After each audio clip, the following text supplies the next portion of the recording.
Hello and welcome to Decorating Pages. I am your host, Kim Wanup. Look at this.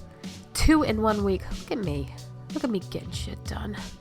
It's more of a present for you. It's the holidays. I'm a giving person. I thought you should have 2 episodes this week to last you because I will not be on next week. And the week after you might get more presents. I am not sure. Well, we'll see how good you are. We'll see if you're on the naughty list or not. How about that? I am sick again. How about that? I think I have been more sick in the last 2 years than I have been in my whole life. And I just want to say, I know I have a lot of female listeners for my demographics and working moms and all that jazz and the same age group as me. So how do you stay healthy? I think that's my biggest question. Someone could tell me how to stay healthy with kids in kindergarten. Because I kind of think that they're the reason, half the reason I get sick. Maybe more. I'm not sure. But anywho, so I'm going to hurry up with this intro and outro because I know my voice is not pleasant. So there you go. Let's talk about what Wanup's watching. I also first want to say that this episode, I really dorked out. I mean, I know I say it all the time, but I was very nervous to talk to production designer Guy Hendrix Dyas about the movie Maria.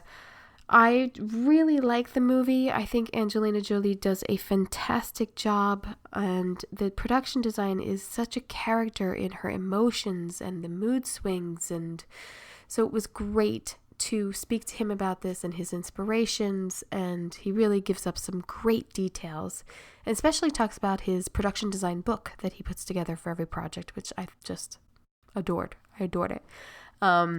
He makes up a production book with the script and has in it like every piece of wallpaper, inspirational pictures, so everything's right there all the time. And I went to a screening of this, and he was on the panel, the Q&A panel afterwards, and brought the book with him. And I just was like, oh my God, I need to talk to him.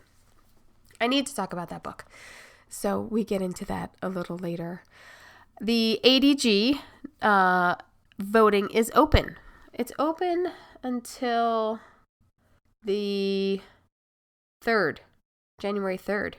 So you have some time, but you get busy over the holidays. You want to cast your votes now in the beginning, maybe listen to a couple more episodes, and then, keep casting votes. I don't know in the ADG if you can go back, like do one category and go back and do another. I don't know. I don't know who would vote like that anyway, but that was dumb. You get it all done. And I think even with the Emmys, let's not vote for our favorite shows. Let's vote for the design, because that's what the award is for, the design. Not your favorite show, not your favorite performance. I like that show. I'm just going to vote for it. I think it happens a little bit here and there.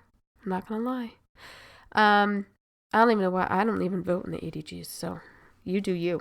But that's what I would do. They have a gorgeous presentations on the ADG website, so you can check out everyone's work, including 2 of my own, Man on the Inside and Dr. Odyssey. Self-plug, I don't care. So check out everyone's work, because everyone worked really hard on their projects, and we all know that if we're in this industry. And if you are not in this industry, I still encourage you to go and look at that website and look at the drawings, look at the graphics, look at how many names are on the submission for the art department. It takes a village and a city and a country sometimes to get it on the screen. So keep voting there, people. What Wanup is watching, all of these 3 things I'll talk about are all on the ADG website to go and look at. The film Conclave about voting for the new pope, and Ray Fiennes is in it. It's fantastic. It's Daniel Tucci. I liked it. Little twist, little turns. John Lithgow's in it. It's good. The recreation of the Sistine Chapel and then the Pope's quarters, and there's some beautiful marble going on in there. Production designer Susie Davies and set decorator Cynthia Slither. Great job. I liked it. I like the movie. I like a little twist. It's something. I want to give a shout out to the show What We Do in the Shadows, because it's ending or has ended. And I'm not sure if I saw if that was the last episode. I'm kind of bummed, but I think I have one left. But production designer Shane Fox and set decorator Carrie Wiley always do a phenomenal job on that show. I love that it gets recognized, and it's their last season. So if you want to recognize them, maybe give them a little vote. That's all I'm saying. I think they've been overlooked a little. But for me, in my voting, I can't, but I'm just giving you little opinions here. Just check out their sets. They do so much. They actually do a lot. I don't know. I just really like the design of the show. So I'm giving it a shout out. And I like the show. Now, I know I just said don't vote for your favorite shows. I know what I said. But I wouldn't strictly vote for that just based on the fact that I like the show. I like the design. Another show I like the show and the design is Silo on Apple, about people living underground in the future. First season, stellar. Second season, I think we're on episode 3 or 4.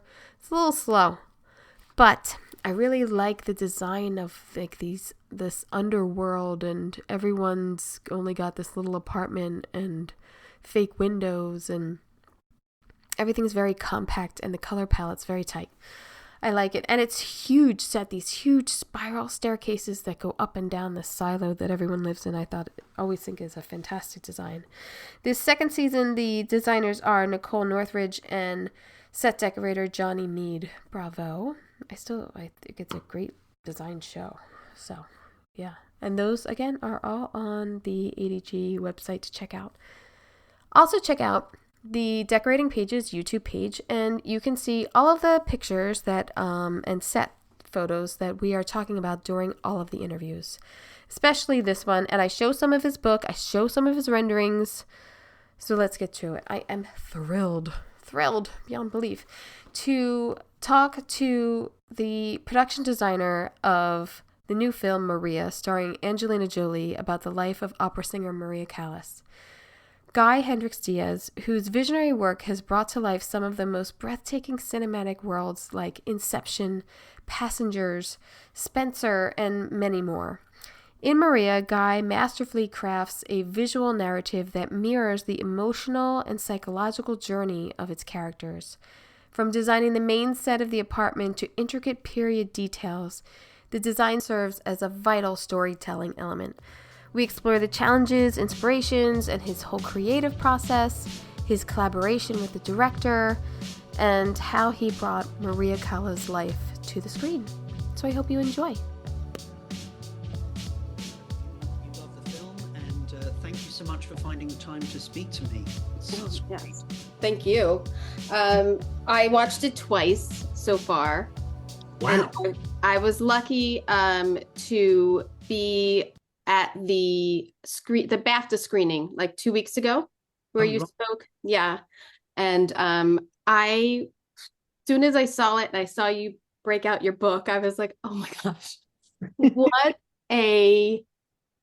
a designer to bring his book with him and to show people that. It's just really important to like show people those things. You know what I mean? Like that.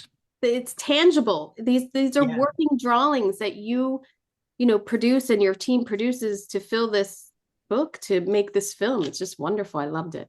Oh, I really appreciate that. The whole thing with the script, it started as a lucky thing, really, because I brought it along with me, really, because it served as this wonderful sort of reference through the whole production. I mean, it was there right next to Pablo and I during the whole shoot.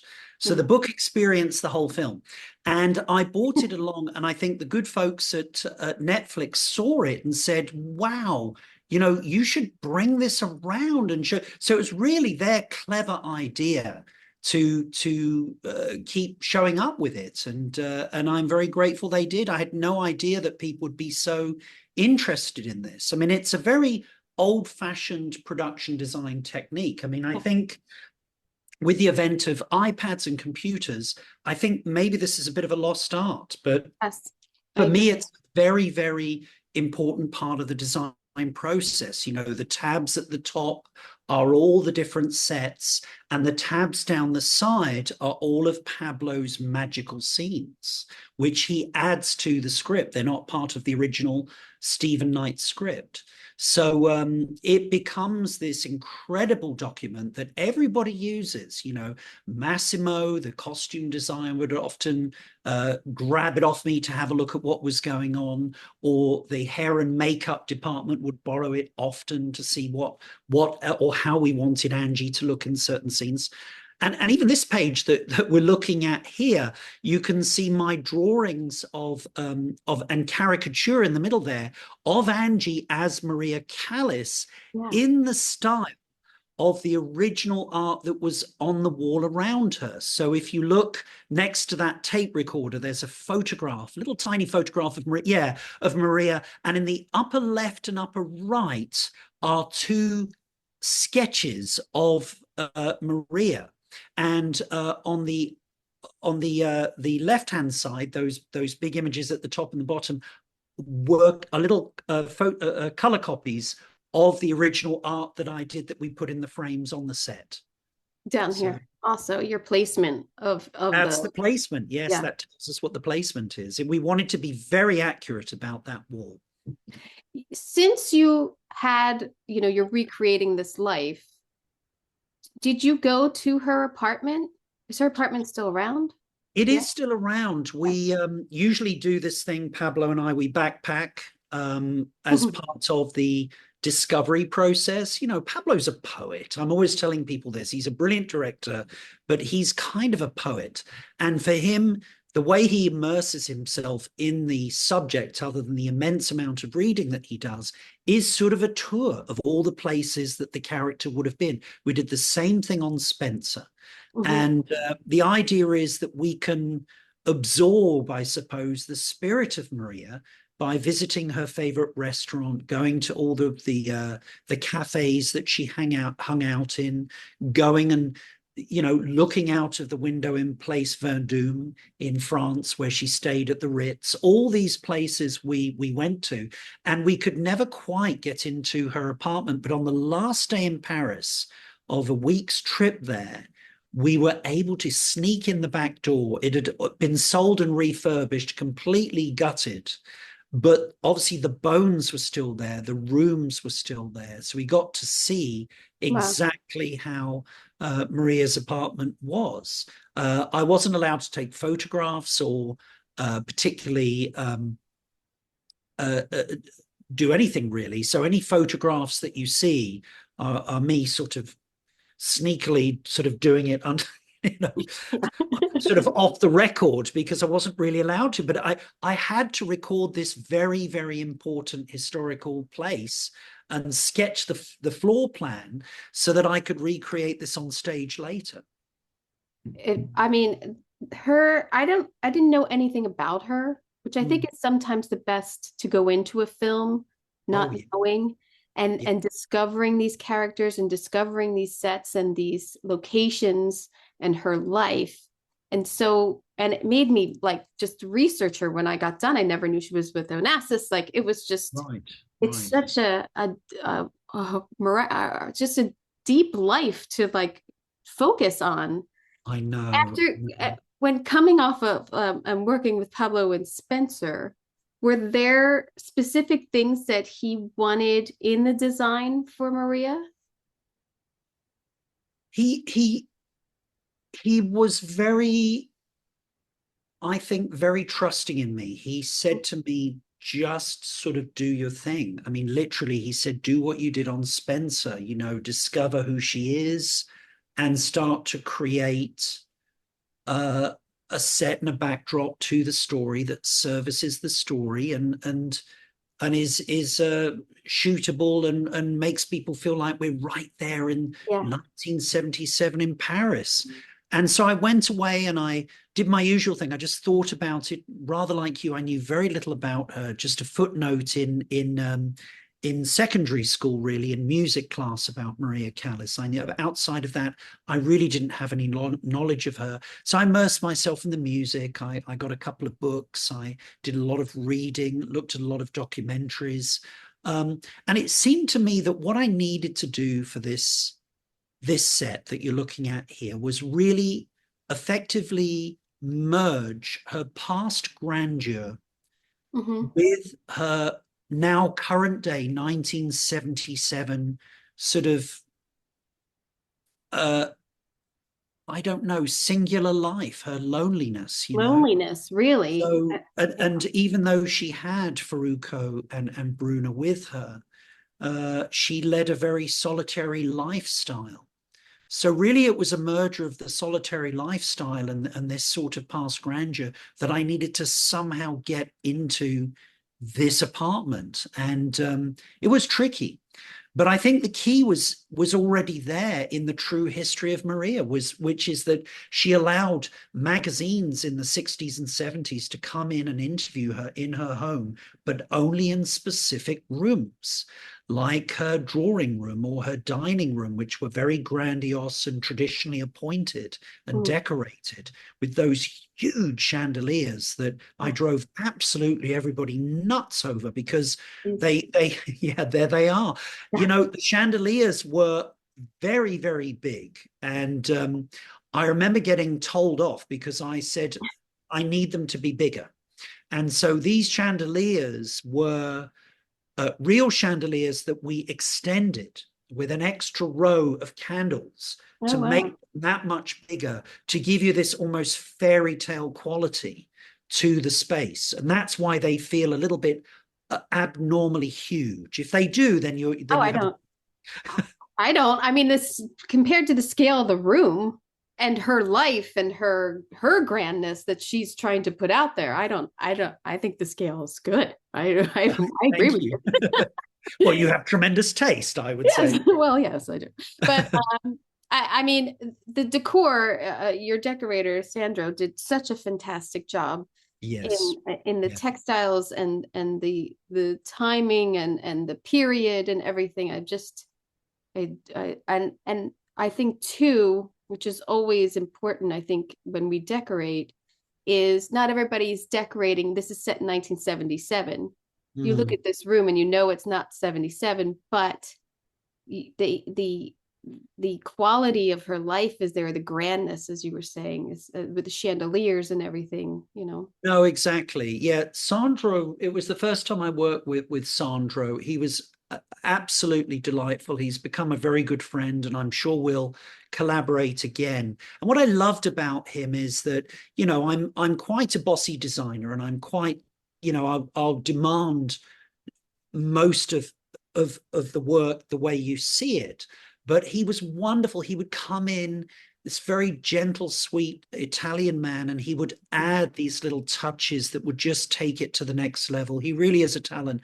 I hired him based on his work. He was one of the assistant decorators on the amazing film Call Me By Your Name. Do you remember that film from years ago? Yes. And I remember the interiors in Call Me By Your Name, and just how it, even though I didn't grow up in Italy, it reminded me of my own childhood and coming of age, and that the film just sort of stayed with me as a remarkable piece of interior design.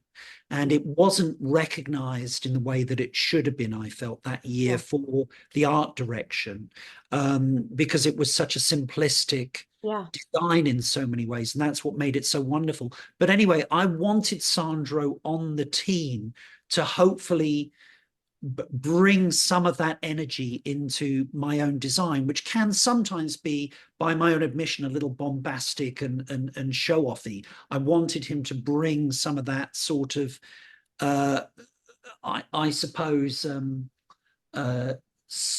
sobriety to the spaces. And I would say that sets like the one you're looking at now are generally a little more of Sandro's personality, and the sets like the bedroom with the giant bed and the dressing room with, all that stuff, those are more me, this is me. The kitchen is me, the bedroom is me, but the spaces that are a little bit more restrained and sophisticated are definitely more Sandro, and that's why we had such a wonderful partnership on this project.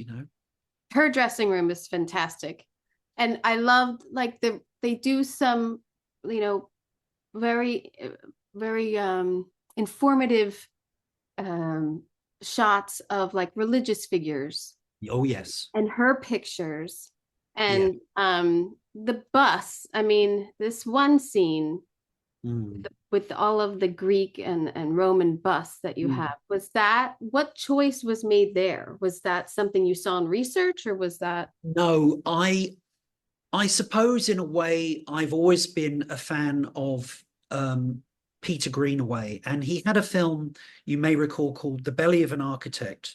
Yes. In which a lot of statuary was used as symbolism for the characters. And when we were talking about Maria and talking about her personality, Pablo was desperate to, I think, project her personality into the set and make the audience somehow believe that the set was giving you a message about who she was. And so for me, treating these sets like opera stages really became a concept. And one of them was to take these wonderful busts, particularly broken, damaged busts with sort of snapped noses and half of the face missing, was a wonderful sort of, I suppose, sort of visual cue to the audience to think of Maria's personality as being somewhat broken, but very beautiful.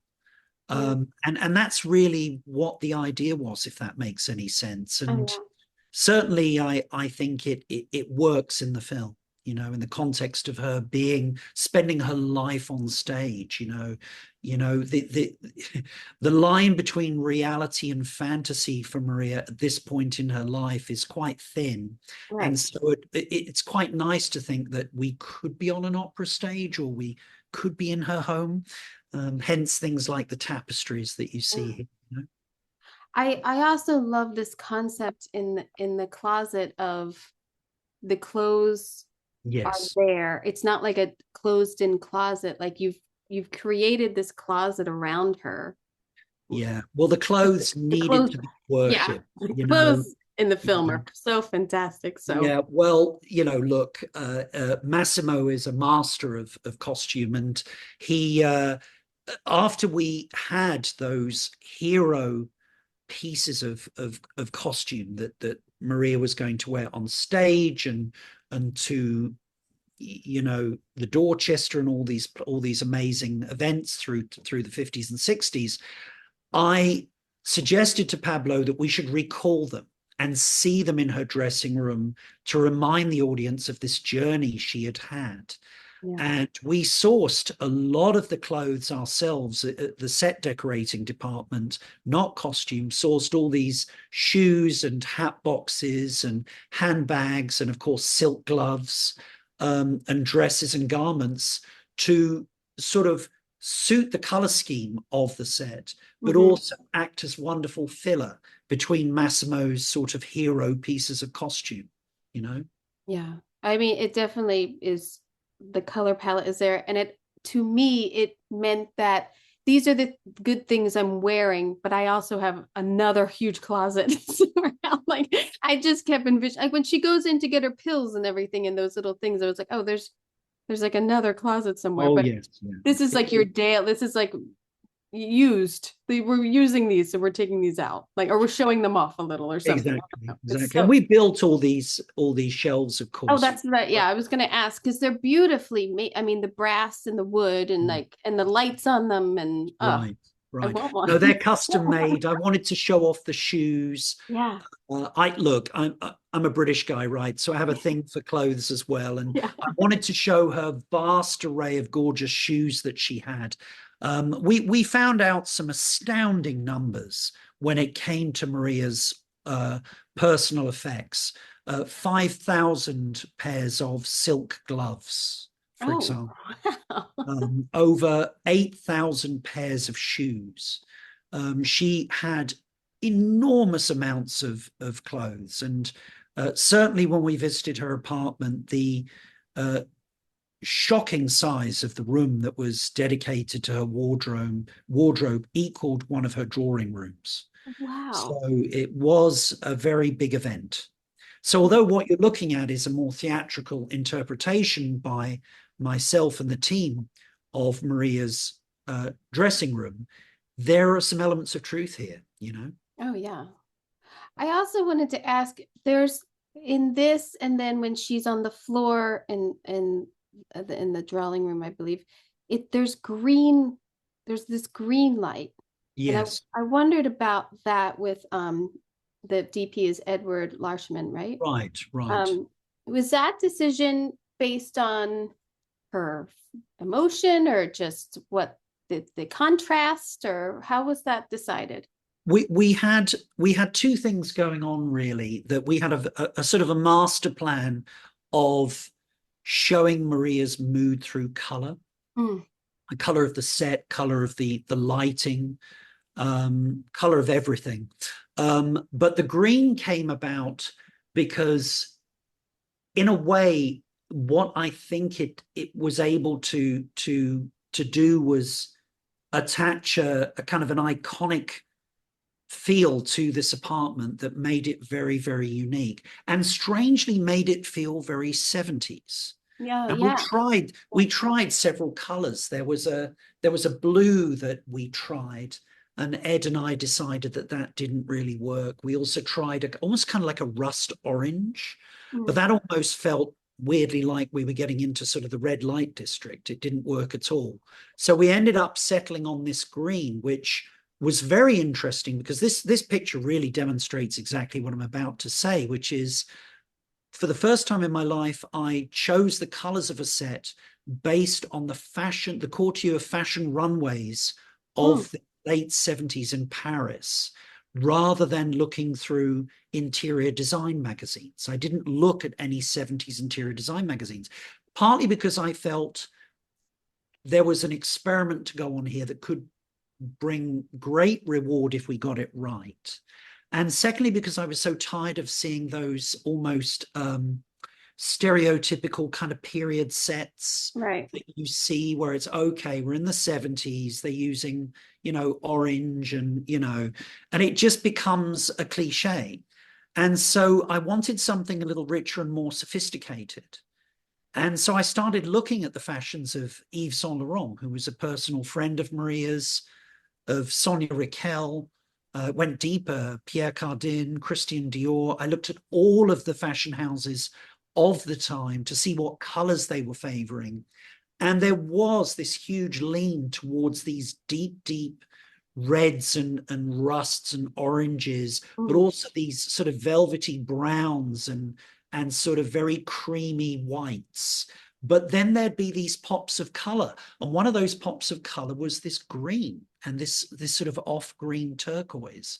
And so those colors ended up coming through in the light as a part of that discovery. It bathes the set beautifully too. It plays off of her wardrobe. It plays off of the chairs. It plays off of those beautiful drapes and sheers that are there. It's so great. And, in a way, this scene here where she's in the evening, it's nighttime, she's listening to her own records, they're spread around her. All of this was very carefully art directed. I placed all those records myself. And, it's kind of quite surreal to have green light coming through. But on the other hand, you could kind of believe it. 1970s Paris, this could be the glow of a street light or some other kind of piece of neon or something out of the window. So it's a wonderful feeling, and a very bold. I think it was a bold decision, but I think it works. I definitely, and then you have it too. In the dressing room, which when those lights are on, and then the green is behind it, is also gorgeous. And then you do have this green in the kitchen. Right. That's placed in these window panes. That's it's bizarre. I remember when I said to my team, we're going to have a salmon and avocado color scheme. They all looked at me as though I was absolutely insane. But of course, it never ends up just being avocado and salmon. You end up bringing all these other textures and materials into a space that somehow characterize it and bring it all together. And you know, this again was one of those bold experiments that, thank goodness, just really worked, I think. I mean, for me, it works, you know, and seems to feel right for a Parisian kitchen. And there's a casualness to it. You know, this is definitely one of the spaces where Maria would never bring anyone from Paris Match, Time magazine. They would never see this. But we as the audience, you know, get to experience Bruna flipping an omelette and listening to her sing. You know, that's being on the inside, you know. And as in that Q&A, the actress talked about practicing the omelet flip and oh my goodness, practicing. Oh my so goodness. yeah. But yeah, you gotta. I mean, that's a skill she'll have her whole life. So I'm sure she was glad to get it. Exactly. There's a frame here of these two rooms. Right. And the difference that you've given them of the deep wall paneling in the dark wood and then the lightness of the other room. Yes. Was that and that fireplace, which I could not find a shot of. That fireplace is magnificent. That's always the danger of our job. You put a lot of work into something, you sketch things, you draw it out. The plasterers make the molds, you get this whole thing together, special effects come in, make it so it actually works as a fireplace. And then you see a quarter of it in the corner of a frame. That's filmmaking, right? Yes, it is. It really is. Passion and passion just in the split second. But it's worth it. I mean, it's there. It's worth it. Everyone knows it was there. As are all the moldings around the doors. Yeah.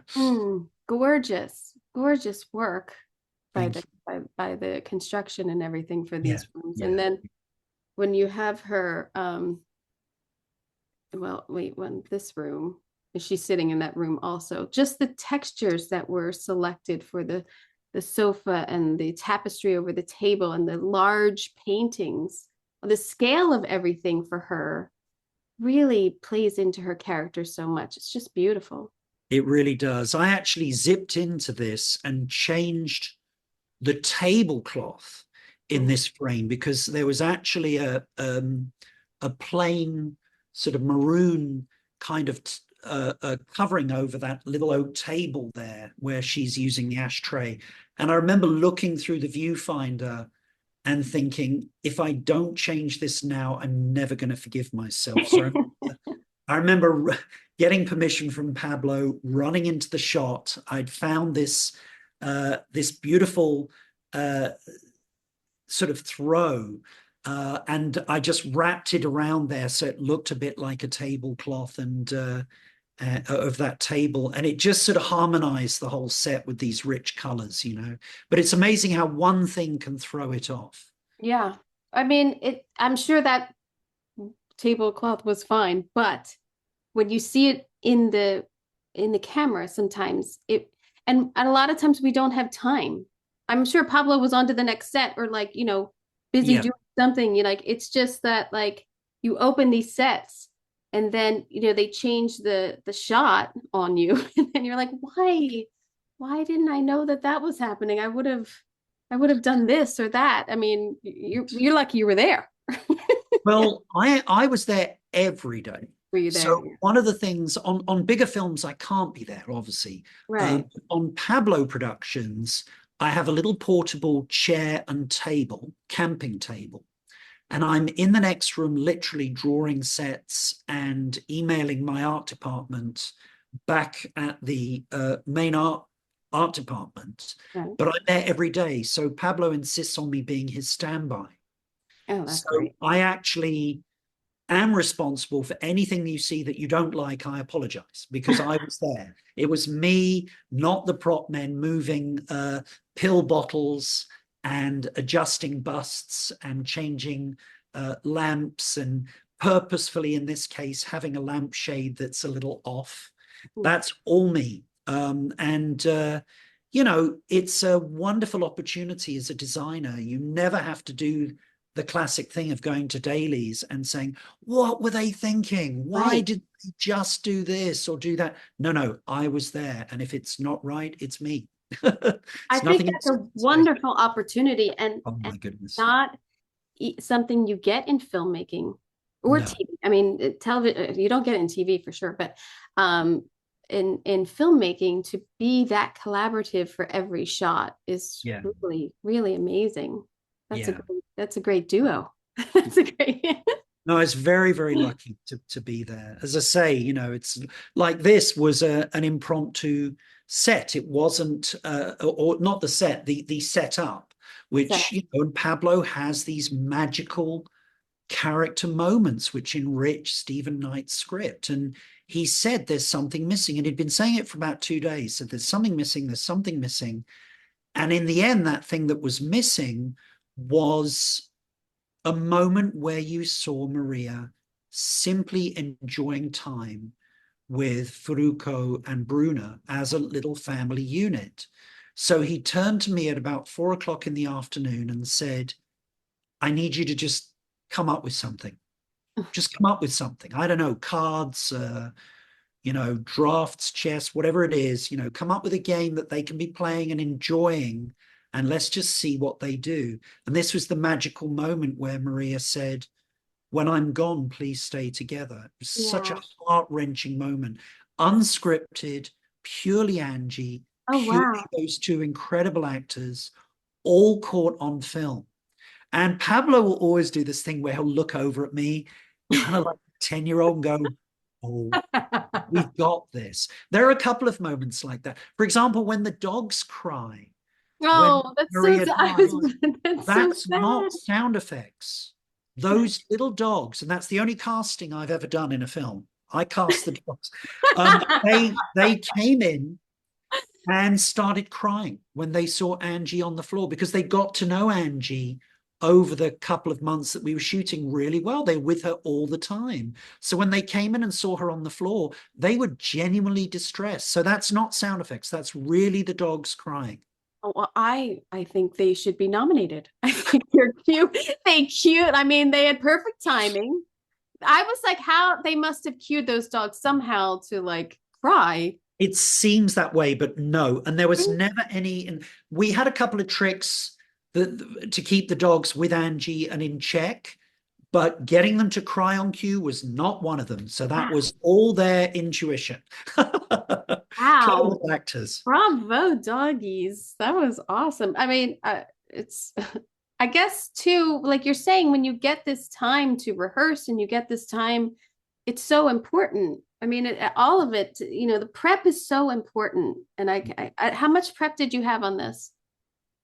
So we had about, let's see, he called me in May, June, July. I had about 3 months before we went to camera.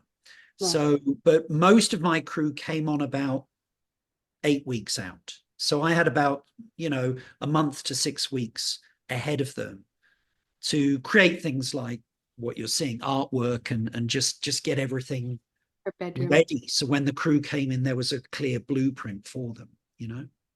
And this sketch that you have of her bedroom and her headboard is this is your sketch. Do you use is this on the iPad? Is this sketched? Is this? Yeah, so I'll generally use I generally do pencil sketches first, and partly just for convenience, I'll take with my iPhone a snapshot of the pencil sketch, get that into Photoshop, and then produce the painting as you see it. So this is a Photoshop piece. But there are other times when I'll just fancy doing a watercolor and just use traditional watercolor and then no digital, you know. And but the most sort of mixed mediums that I used were all the backings for the operas. So all the backdrops for the operas I actually painted myself. And those, what I would do is, like for example there. So for this one, which again, you'll see the rough sketch in the script book. I was probably sitting on it next to Pablo on a plane somewhere and sketched it, showed him, got his blessing. And then this one, for example, I painted at about, I think it was 3 foot by 1.5 feet high, just on a piece of board with gouache. And then I photographed that.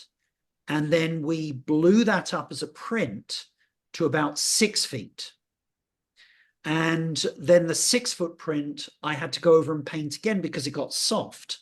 And then once I've done that, we'll photograph the 6-foot print, and then I'll get that into Photoshop and put some finishing touches on it. And it will go to get printed at this enormous scale. And then the choice in the film going back and forth from black and white to color, did that help your decisions in palette, or did that, because you have to, to make the intensity for black and white and everything? How did you work with that? Absolutely. It was the first time I'd worked in black and white. I was ever so nervous about it because certain colors behave very strangely. This is a great example here. For example, these roses were described as 1,000 red roses. And what I realized in some film tests, which I did with Ed ahead of time, camera tests, is that red roses just go black. Right. So I ended up using peach. Peach roses ended up being the color that felt as though they could be interpreted as red or pink or something very sexy and romantic. It sort of became almost irrelevant what color they were. More important to me was how many we had. And as written in Stephen Knight's script, 1,000 roses was not enough. So we ended up using about 5,000 roses to look like 1,000 roses. I'm sure you've been there. They were all real and needed permanent upkeep. But there's a wonderful contrast with the foliage around them. They really pop against the green, Oh, yeah. And I think, peach itself, and I think the arrangements and everything look period.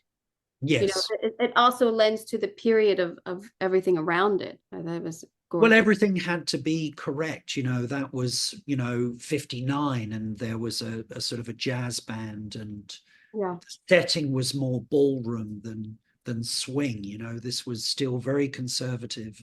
And they met at the Dorchester in London, which would have been extremely conservative in 1959, I do want to get back to her bedroom for a second, though. Right. Because the walls, is that all hand painted? Is that a wallpaper? It's a wallpaper. So again, guilty as charged. I painted this as a small tableau like this. I had an elevation of the wall measured out, and stuck that down onto a piece of board. I already knew what I was doing with the bed because the bed we created, again, the bed I sketched out on a piece of tracing paper on the side of, I think it was next to the bathrooms in the production office, but I got the size of the bed, which we wanted. We wanted something very theatrical and dramatic. And so once I had the size of the bed, it was just simply about finding something to frame the bed and make it feel as though Maria was stepping out of an opera. And of course, it's, because I'm invested in the artwork and the painting, and I'm the one doing the artwork, I have a stronger sense, I think, of discipline of making sure that painting looks exactly like the set. To me, that is incredibly important. Well, yes, because you expect other people to respect that too. So then you're doing it yourself. Yeah. Yeah. Oh, it's just gorgeous. And it's so impactful of like this princess or this queen bed that you've. I kept saying to Sandro, our wonderful decorator, he said, what is this bed you keep talking about before I paint? So what's this bed you keep? I said, just think, it's very fairy tale. Think the princess and the pea. Yes, that's really what we're doing here. She's a princess in her own world. There is one photograph which you can look up on the internet. Again, I think it's in my script, where you can actually see a very candid Polaroid taken by Bruna of Maria in bed. And there is a very ornate Baroque headboard behind her. It's not this, but it's quite impressive. Yeah. And I just took that and exaggerated it to the best that I could, Oh, yeah. I also want to call out this beautiful piece that you have built in here Yes. that, you know, keeps going. People keep walking past it and everything. But what a beautiful piece, and so French, so you know, ornate. It's just beautiful. It's a beautiful cabinet that's built into the corner of the room. Yeah. Well, she had eclectic taste, but she was quite specific. You know, she liked Baroque. We've discussed that. She loved a lot of French furniture, Louis XIV and so on. So she had these very specific styles that she always leaned towards and collected. And we tried very hard to source and find a lot of these pieces in the prop houses of London and Rome, which is where most of this stuff came to the set in Budapest. And of course, she liked Art Deco. I guess that was the American in her. And she loved that sort of classic 30s, you know, Art Deco style. And we found a number of pieces there. So it was a lot of fun dressing the set with Sandro and sort of cherry picking these wonderful pieces and making sure they sat beautifully in the space, you know, and worked. But as you say, this cabinet was actually built into the set. We had some remarkable craftsmen on this film. Yeah. I mean, I would say the first maybe, I don't know, half hour or something, I was like, wow, where did they find this apartment? Look at this. That's the right response. That means and then with the moving the piano from room to room and everything, I was like, I think this is that. Yeah. In choosing the location of the theaters, yes, there's another beautiful backdrop, but this main theater where she's trying to get her voice back and everything, and again the green coming through. That's right. Where is this, and how did you make the decision for this to be her theater? So this is actually, it was the first time this space has ever been shot. This is, I actually saw this. That's exciting, isn't it? Isn't it exciting when you get a location no one's had before? Yeah. I visited this space several years earlier on an Ang Lee film called Gemini Man. And it didn't really have a place in that film. But I remember I was such a geek for the architecture of Budapest. I made it my business, very busybody-ish, to go around and look at all these amazing places. And I remember going here. So this is the Music Academy. So it's a real musical academy with real students. And this is their assembly hall and their presentation hall. So you'll notice when she's singing and we're looking back at the stage, it really isn't a proper stage as we know it. There's no curtains, there's no scene docks. It's not a place where there's an opening. It's an exposed stage with an enormous you know, kind of organ, center stage right behind her. And Pablo and I visited here. He fell in love with it. Again, the rich greens and the golds were so unique, so kind of 70s in a way. We couldn't resist but make this the place where she would go and train. Interestingly enough, the scene where she's recorded from the lighting control room that's up above, that lighting control room doesn't exist. We had to build that. And the only condition of this location is that we had to take it out every night. Wow. No reason. No reason. That was the rule. So every morning we'd come in at 4 o'clock in the morning and begin the construction all over again. It was boring. That was so boring to have to do this. Like we would finish at 7 o'clock at night. Nothing was going to happen in this space, but the rule was to shoot there. The condition was you had to remove this thing. So we had 3 shooting days here. Can you imagine? Every day, taking it in and out, in and out. Taking it in and out. But it looks authentic. I think the shot where Porter positions the mic to record Maria and those shots looking down, it all looks really, really authentic. We did such a nice job, I think. Oh, yeah. Making that look like it belonged there. It's definitely seamless. I thought it was the room. So yeah. I love that theater. I mean, I thought to myself, I mean, the period of it is so perfect. The period green and everything. And I didn't know if you had to paint or if you had to enhance that or. No, I won't lie to you. This was exactly as it was. The set where Onassis is at his end. I mean, this is so dramatically different than the rest of the film. Right. Where did your concept come for this and the location of it? This was one of those wonderful brutalist kind of buildings that I suppose the Russians built when they sort of were in Hungary and running things there. And this space actually was in an educational institution. It's actually a lecture hall, a small lecture hall. So you can probably imagine where Onassis is right behind him were the blackboards and the whiteboards, and there were seats bolted in a semicircle facing that.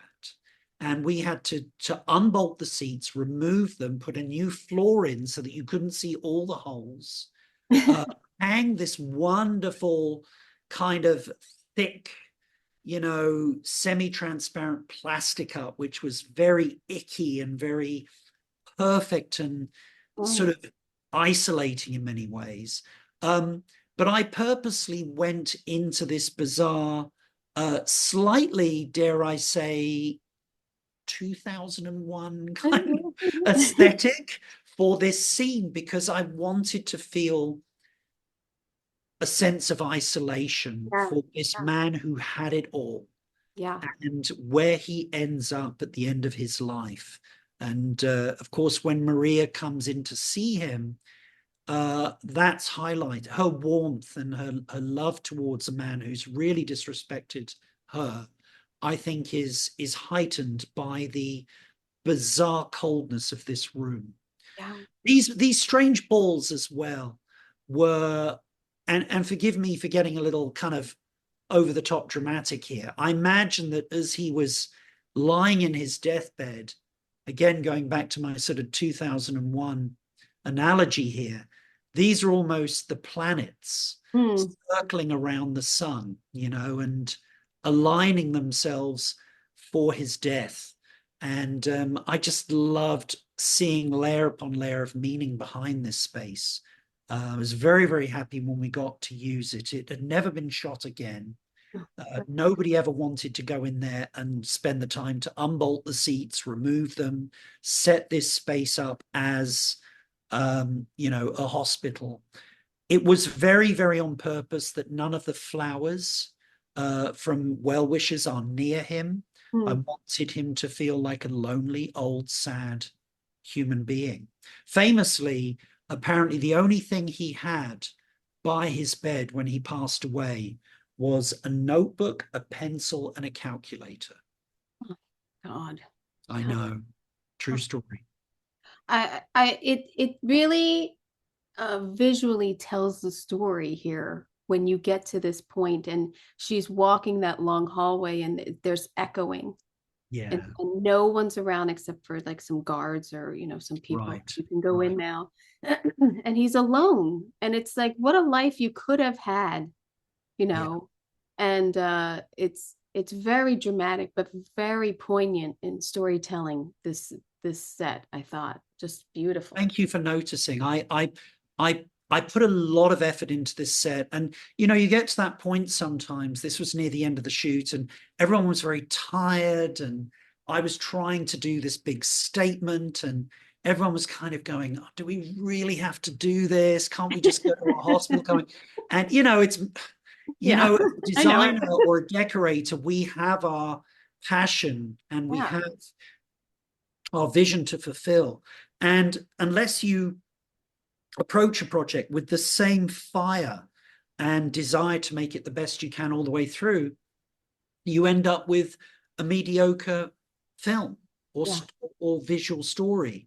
And I can never do that. So I put my gang through a lot to get this set, but it means a lot to me that you've noticed it as a creative person, because I thought it was an important set too. It's great. It's such a point in the story too. I mean, it's her and for him, and just the overall of her whole life and everything. It's a bookend in a way. Yeah.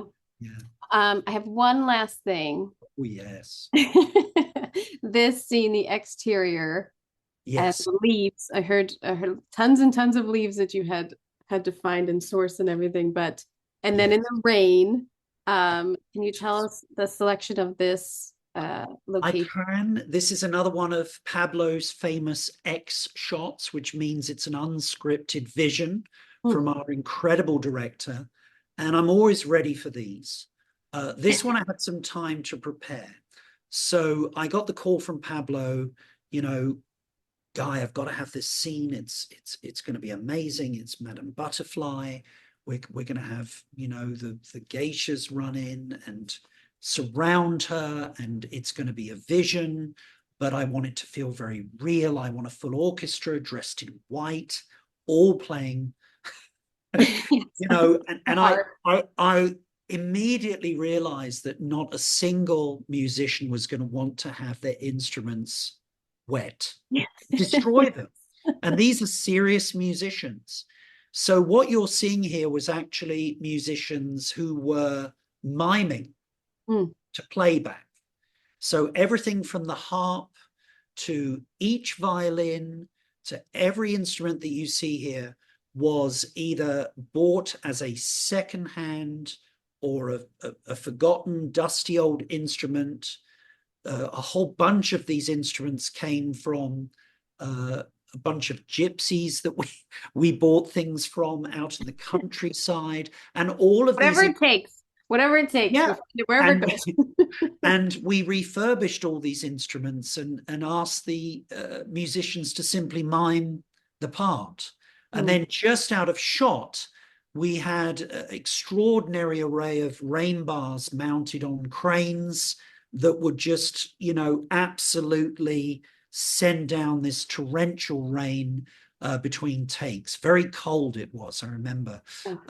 We had shot autumn in our 4-day Paris shoot, but there were no fallen leaves. So all of the leaves that you see in Paris were actually shipped in bags. We had 5,000 bags of leaves, which we brought into Paris to dress it as though it was the fall. And Ed tweaked the color of the trees to look a little more warm and yellow. They were actually green. It was still very warm and summery in Paris. And I remember nobody wanted to spread the leaves in Paris. The art directors there were, oh, we don't do that here. And I said, well, look, I'm just going to do it myself then. And they sort of felt guilty and mucked in. Yeah.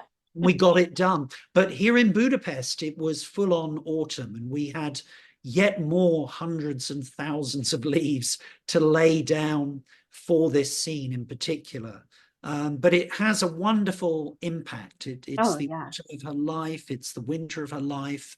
And this incredible scene. There's so little of this scene in the film. It makes my heart cry. There are absolutely magical shots of Angie just looking up to the skies.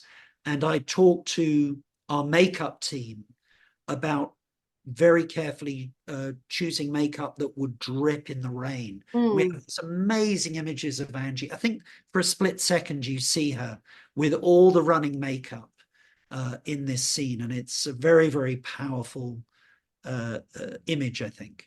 Yeah, I mean, this wide is very quick. It's shot. It's very personal. Yes. So there's a lot of her and the rain and her umbrella and everything, and her view of the orchestra and everything. But the wide of it is so impactful. Of like, man, she is losing it. She's losing it. Yeah. She's really losing it. we had to make all the lanterns that you saw, all the painted lanterns had to be protected with a strange mix of, let me get this right, I think it was pig oil and varnish that we used to spray all of the lanterns to protect those very delicate cherry blossom designs that we put on them. And I remember when the actresses all came in. They were all holding the lanterns. Some of them had them over their shoulders. Some of them were dragging them on the ground.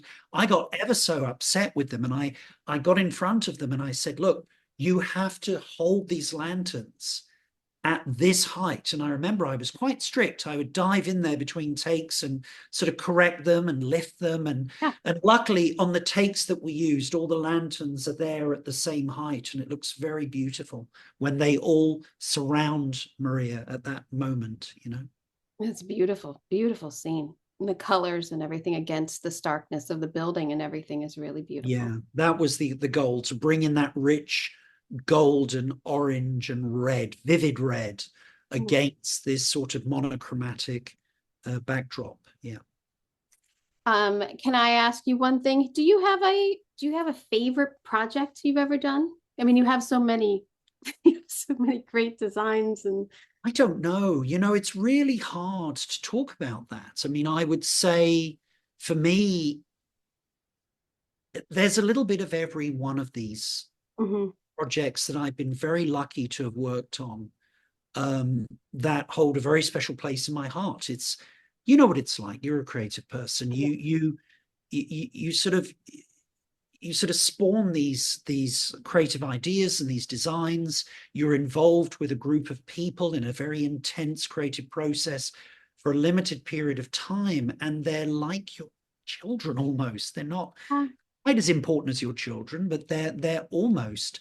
And so for every film that I've done, you know, there have been very proud and special moments, whether it's, you know, Steve Jobs with Danny Boyle, or Inception with Christopher Nolan, or Indiana Jones with Steven Spielberg, or Michael Mann, you know, traveling all around Southeast Asia with such a professional and brilliant man as Michael Mann.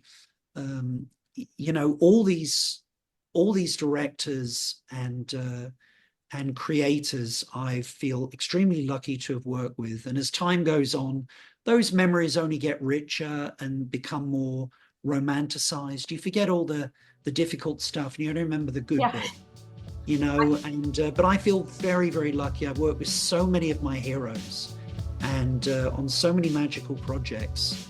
So it's hard to pinpoint it to one film, if that makes sense to you. Oh yeah, I know. And usually a lot of people are like, well, I just did this one, so it's kind of my favorite.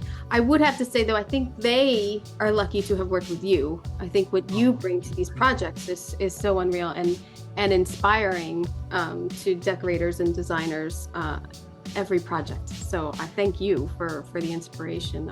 I've enjoyed your work so much. So thank you. Well, thank you so much. And thanks for having me on. I really appreciated talking to you about this project. It's a very special one, I agree. It is. It's beautiful. So congratulations. And wasn't that great? I mean, Guy just brought up so many details about his sets and gave away so many little tidbits about the sets. I was like a kid in the candy store. I just loved it.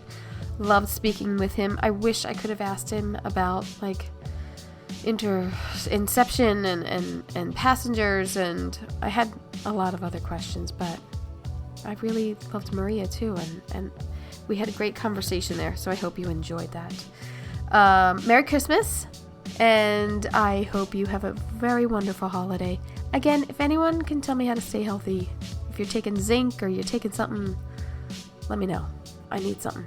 But wishing you a happy and healthy holiday, and I will talk to you soon. I'm Kim Wanup for Decorating Pages.